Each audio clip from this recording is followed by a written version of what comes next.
May isa akong katanungan para sa lahat. Alam niyo ba yung kantang Kung tayo'y matanda na, sana'y di tayo magbago. Kailanman, nasaan man ito ang pangarap ko. Makuha mo ba kayang ako'y yagan at yakapin? Hanggang sa pagtanda natin, nagtatanong lang sa'yo, ako pa kaya'y ibigin mo? Kung maputi na ang buhok ko. Tama ka. Ayan ang sinulat ni Ray Valera noong 1981. Una ko yan narinig noong 6 na taong ko lang pa nga ako eh. Kinakanta yan ng aking tita. Yung titang nagsisilbing kasama namin sa bahay.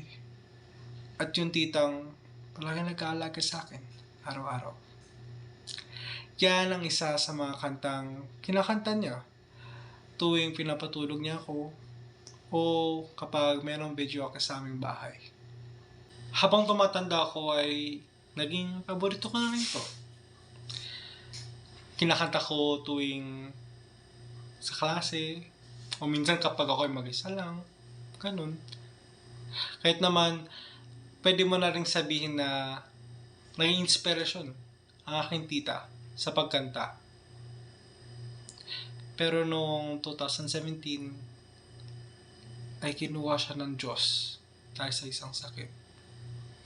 At iniwan niya ang kanyang pamilya na nag-iisa. Talagang nalungkot ako sa pangyayari. Kahit naman, kapag narinig ko yung kantang ito, ay naalala ko ang aking tita na palaging kinakanta sa akin nung bata pa ako.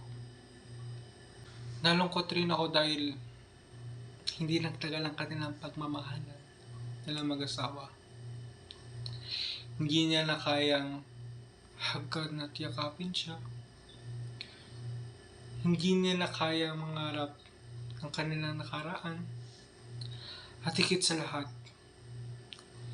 hindi niya na matatanong kung may ibig pa niya siya kahit kaputi na ang buhok niya.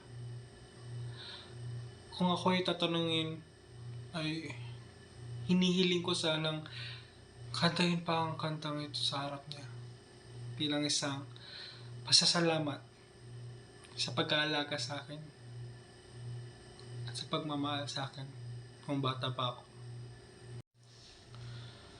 Kahit naman para sa akin, ang kantang ito ay hindi nagsisimbolo lamang sa pagmamahalan ng dalawang matandang tao. Ito rin ay nagsisimbolo rin ng pagmamahalan na nagtatagal ng panghabang buhay. Kaya't naman kahit hindi niya makitang tumanda ang kanyang asawa, minahal niya. Minahal niya ng tunay.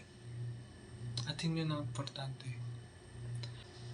Gusto ko rin to sa puso, sa aking sarili. Naibigay ang pagmamahal sa aking mga minamahal na buhay.